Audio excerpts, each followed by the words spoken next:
What is up, everyone? Welcome to another episode here for How to Play Paintball. I wanted to go through and make some corrections. So usually for NXL, I don't really do this unless it's for my client. So if you're interested in that kind of stuff, email me, greg@howtoplaypaintball.com. But with this, because I'm not playing the event, I'm just going to be doing the commentating, I can talk about stuff that I saw. So I wanted to mention a couple things that I noticed with the layout that are going to help you out with being more effective on the field. There are some things that I would, oh wait, that actually did work, or I didn't think that this was going to be as good. Like this middle is actually not bad. I was able to get up here a couple times and do some damage. So it was definitely something that was solid. Something I did want to bring up, and I want to go up so this way we can see it a little bit easier. And go higher? No. Okay, well we're gonna go with it here. So I wanted to point out that there is a section right in here that you can actually float pretty well. And then you have the options of being able to go out, going up, going into the Aztec. This run would be a little bit harder because this gap is a little bit more difficult to get through, and then getting out to the corner would also be difficult. You could probably get out to, but you would have some options. Now, I'll talk more about this middle tower and this wedge in a minute here, but something that I think you guys should try to do is have someone that kind of floats there. You have your other two players on each side, whether it be you're doing a 2-1-2, or you have two going Dorito, one in the middle, two snake side, or if you do like a 1-1-3, however that is, having someone that's right here, you're able to see a lot off the break. So it was actually something that I wanted to bring up because there were some actually kind of decent shots. Let me go back down to a normal height here. So you can see here, off the break, if I was floating, the guy, whoa, my goodness, I forgot to get rid of that. The guy that I'd have to worry about is this player coming out and shooting back into me. This can also shoot back into you, and then anyone that's running and gunning out. But the good thing is that because there's so much space back here, you're able to kind of dance with the bunker and or dance with the shot. And what I mean by that is I can kind of move around a little bit. I have enough time to see the paint coming back in. This player coming out to this brick, I mean, if you wanted to, you could just set up right here and you have a pretty good shot on them. So I feel like there might be some people that run and gun into here, but it's either going to be them delaying here and going in, or just diving straight in, because you do have the option to even look over here. But when I was floating here, I'm able to kind of sit, shoot right back up here. I can shoot into this can. I can also shoot into the corner and see where do they go on the Dorito side. So being able to have this motion where I can kind of dance back and forth, I can come out to the, like I said, the wedge, or come out to the can, are all options. Now, when I was going straight up, it's sketchy for sure. But if you're reading the paint, if you kind of hug a little bit more this side of the bunker, the back center can wrap on you.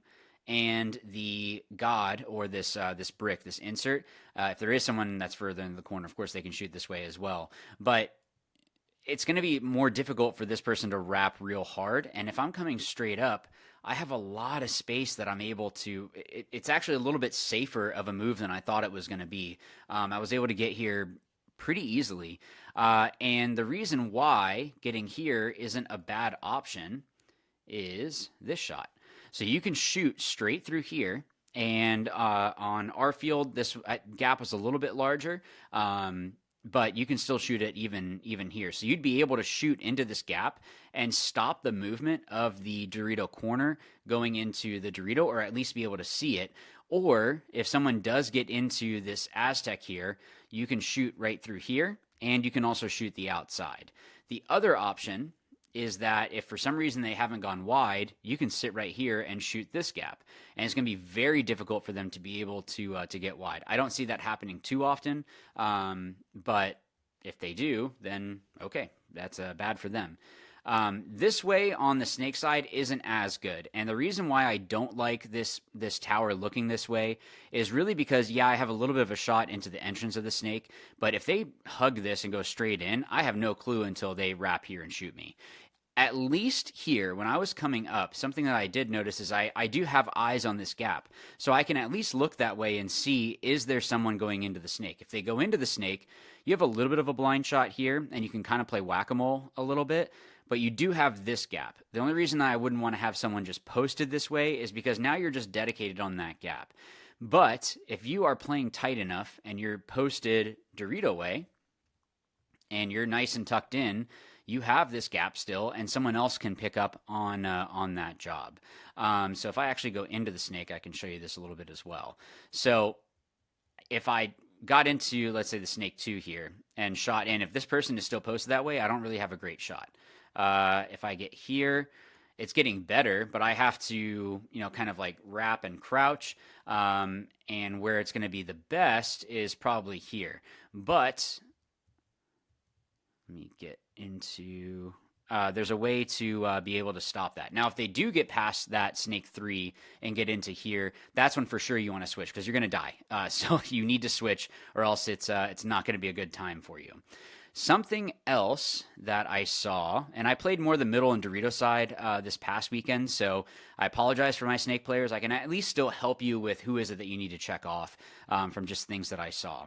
Something you can practice is literally, so let me look. So you have the box, literally pulling off and shooting straight into this gap right here. So you can really stop the movement into the snake and have eyes that way to see what it is that they're doing. If you want to shoot the heads up, you can, but you have other people that can do that as well. If you wanted to kind of delay with this guy, you can do that also. But if I stand right here and just pull off and, it's maybe 2 steps out and up, but I can shoot right into that gap, and I can see for the most part, did they go into the snake or did they go into the corner? With the corner, like we had talked about, the corner's solid. It's just getting here. That's the tough part. But at least with the corner, if they do get into the snake, you want to have someone in the snake. The reason for this is no one else can really stop the snake other than another snake or this corner. This corner and the snake, if someone did hop the inside and no one is, looking cross, then yeah, they can move into this inner structure here and then, hop back over. But in this spot here, someone can come here and just pump paint through this wire and really slow them down a lot. If I am in this snake, you have to go to the snake 2. So the snake 1, I have nothing down the wire, but snake 2, I can see down the wire and be able to stop the movement down the wire. And that's a really big thing when there isn't a whole lot of bunkers that can really shoot that guy going into the snake. Now, something else in the middle here was there was a point that I actually just went straight up into this wedge, and you can really bait people through here. If they didn't see you make that move, for sure you can just go straight through, and you'll be able to see the shots going across there. If you wanted to, you could switch this way and have a little bit better of a shot, but again, if they are staying low, you're not going to be able to catch them. The only advantage here is if they're trying to crawl through this gap, you have them pretty much dead to rights here because they have to just commit through unless they know that you're here and they're kind of like creeping a little bit. But, that's a different story. But at least you can kind of decide where is it that I want to look. If they haven't gone into the snake yet, you could shoot this way if you wanted to. I liked using this also for the Dorito side because, let me turn it. The other thing was this can. When I came here, you can bait this guy. If they try to fill out wide, you're going to be able to catch them as they fill out. So just FYI, if it seems a little bit too easy, like if I'm in this can, if it seems a little bit too easy, it might be the tower or this wedge baiting you to go through. The back center has this shot as well if they wanted to shoot this way, but at least you'd be able to see that paint. But the thing is that when you step out, you're just in this no man's land. So it's like, just make sure that you're checking that guy off. Something else was this wedge is pretty solid. You can actually come here and bounce it off this Aztec, and it was bouncing pretty well into the other wedge. Now, sometimes at the layouts that you practice at, they're always going to be a little bit different than the event. It could be worth it just to throw it that way and be able to put someone in. So that would definitely be something. The other thing was coming up into this Aztec was being able to help out your Dorito side. So we had someone, one point, if you had seen it in the video there, that I had a player here, and I just told him, look, I got your wire, so if he wanted to wrap, he could. And, you know, we're kind of working on that. You do have this wrap shot straight up into the other mirror.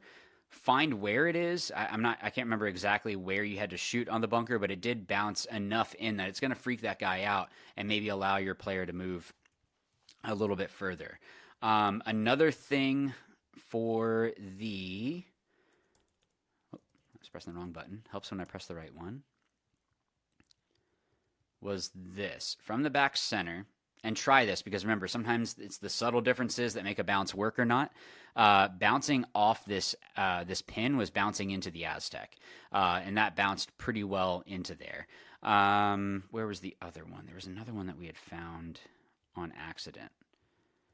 Oh, this was it. It was from this tower. So this tower, if you bounce it off this pin, it was bouncing well enough into the Aztec. So if they did crawl down and pop up in here, then you can start shooting that bounce, and that was working pretty well. But yeah, I mean, I was surprised at how much better the middle played. I think it's really important that if they do get wide on you in the snake, you have to have someone else try to get to a place that you can at least shoot down the wire. If you can't do that, assume that they're going to keep going, and you need to be in a spot to be able to shoot this gap here. So at least you can stop them from making any moves further down into your snake. That's when it's really going to be really hairy. But that was something that if you can't get someone over there, you have to have someone that has eyes that way, or else you're just going to let them go all the way through, and that's when they start shooting you in the back.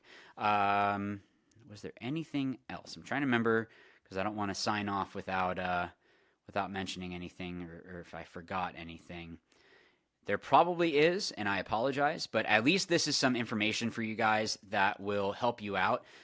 This floater, I really like it, because that's the kind of stuff that I like to do. Actually, one of the guys that I was playing with was like, yeah, do the Greg, and it was the delay and go up the middle. I like doing that stuff. I like kind of dancing and shooting and then going. That's just kind of my thing.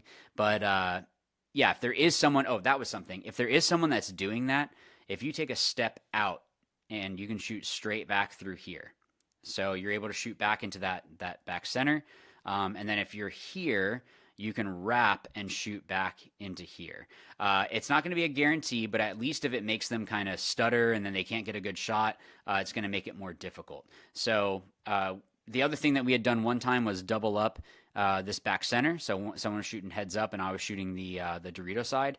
And then I was able to shoot back into the guy he was like wrapping on us, and then get up.